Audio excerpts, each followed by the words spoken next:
La renta básica se puede financiar.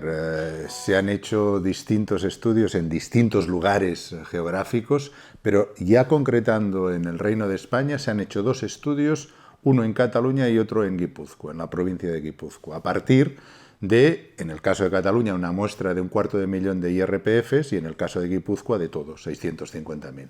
Pero ahora estamos a punto, cuando digo estamos, somos Jordi Arcarons, a Lluís Torrens y yo mismo, estamos a punto de publicar o de hacer público un estudio para el conjunto del Reino de España, a partir de casi 2 millones de IRPF, de una muestra de 2 millones.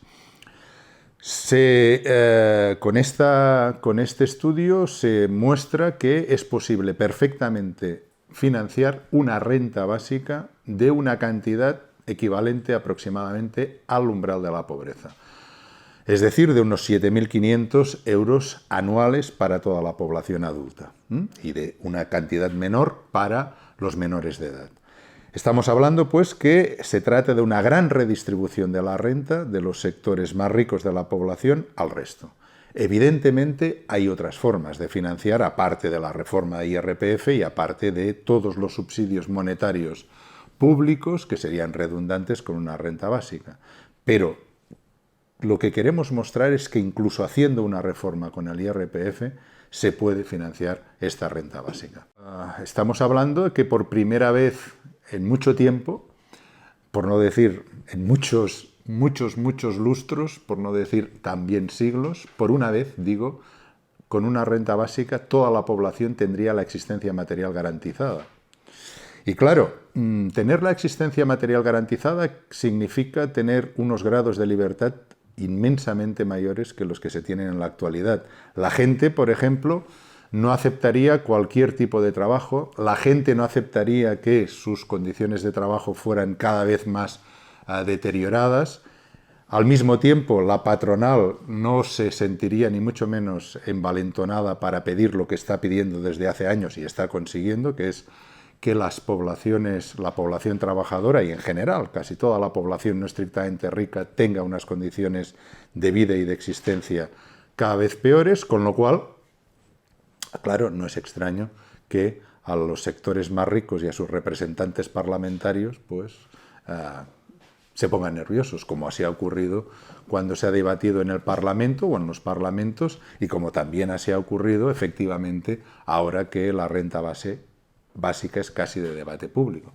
Garantizar el trabajo es en realidad una palabra o unas palabras, porque estamos hablando que en nuestro caso, en el caso de la economía del Reino de España, entre parados, personas que están trabajando a tiempo parcial y querrían trabajar de forma permanente quiero decir, a horario normal. Estamos hablando de, según los cálculos que nosotros hemos hecho, de unos 13 millones de personas. Estos 13 millones de personas a un salario digno, por ejemplo, alguno de los proponentes del trabajo garantizado habla de 10 euros la hora, hemos calculado unos costes, y los podemos hacer público pronto, de unos 233.000 millones. Pero además, como ayer tuve ocasión de debatir con uno de los defensores del trabajo garantizado, es a largo plazo. Entonces, ¿qué diferencia hay entre la renta básica y el trabajo garantizado? Hay más de una, pero una de ellas es que es una respuesta inmediata a la situación de millones de personas que están en una situación de pobreza y algunos de pobreza extrema. ¿Cobraría todo el mundo?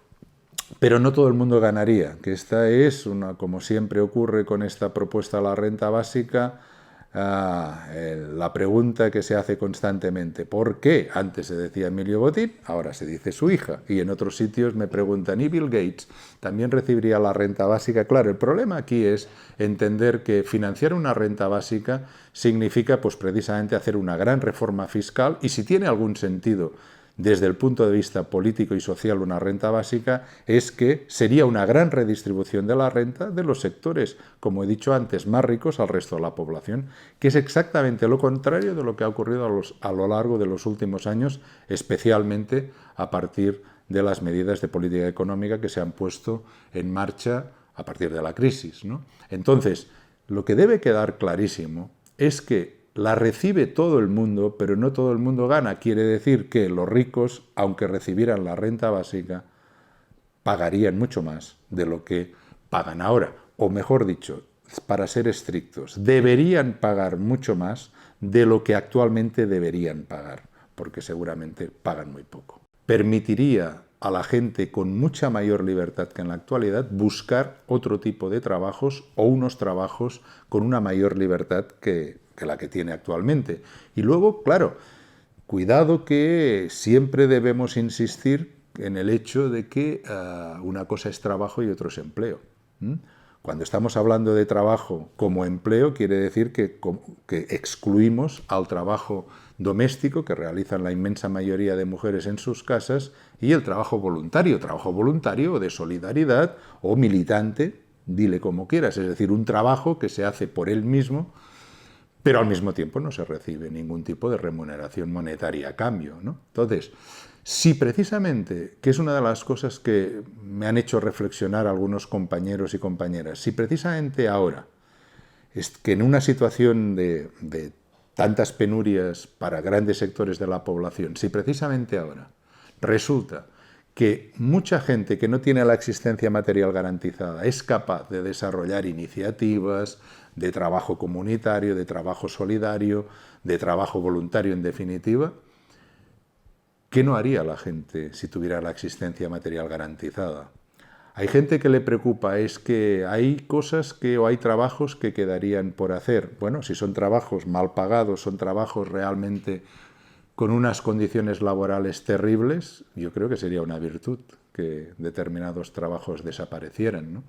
Lo que precisamente, como una de las otras grandes virtudes, digámoslo así, de la renta básica, es que aquel efecto disciplinador que algunos grandes economistas del siglo XX, como Michael Kalecki, por ejemplo, decía, es decir, que cuando hay mucha gente en situación de penuria, se produce el efecto disciplinador. ¿Por qué? Porque entonces las condiciones laborales pueden endurecerse en contra de la clase trabajadora por el hecho de que la clase trabajadora tiene, como es normal, miedo a perder el puesto de trabajo, algo que podemos constatar actualmente, que muchas condiciones de trabajo se están empobreciendo o deteriorando precisamente porque muchos trabajadores que todavía tienen trabajo prefieren empeorar sus condiciones de trabajo que quedarse en el paro, ¿no? Y este es el efecto disciplinador al que algún economista como Kalecki, digo, en el siglo XX expresó, ¿no? Una renta básica rompe este efecto disciplinador. ¿Por qué lo rompe?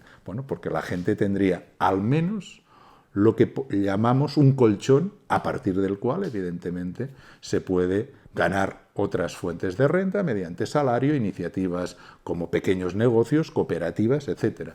Pero yo creo que pensar que habría una gran parte de la población que se conformaría con vivir de una renta básica, yo creo que es tener una concepción o una concepción de la antropología filosófica realmente muy pobre, muy miserable, de lo que realmente somos capaces. Hay gente que sigue pensando que los subsidios son mejor, los subsidios para pobres o para gente necesitada y tal, ¿no? Por ejemplo, como ocurrió en la presentación del programa económico, que no es el programa, sino es un documento para que Podemos lo discuta entre sus círculos, ¿no? Y se comentaba esto de, no, la renta básica no, para todo el mundo no, sino pues para aquella gente que lo necesita. Es que precisamente ya hay desde hace muchos años estudios, pruebas, constataciones que la renta básica, por ser universal, precisamente sería mucho mejor para la gente más necesitada que aquellos subsidios que están dirigidos a la gente más necesitada. Como algunos compañeros, por ejemplo, de América Latina lo han expresado de una forma muy gráfica, es la pobreza de los subsidios dirigidos a la pobreza. Porque hay una trampa que los subsidios condicionados no pueden nunca superar, por ser condicionados, que es la trampa a la pobreza. Uno de los errores más frecuentes cuando se habla de la financiación de la renta básica es simplemente sumar.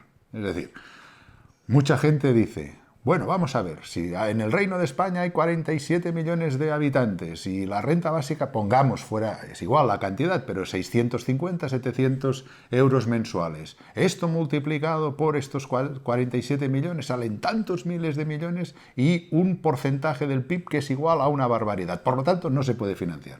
Este es un error muy frecuente porque simplemente piensa en la renta básica como aquel terrateniente andaluz, ¿no?, que en la Segunda República Española, cuando se hablaba de la reforma agraria, dijo aquello de yo ya estoy de acuerdo con la reforma agraria, porque entre lo que tengo y lo que me van a dar, ¿no? Claro, este es el error. Una reforma agraria no quiere decir que además de los latifundios se les da tierra.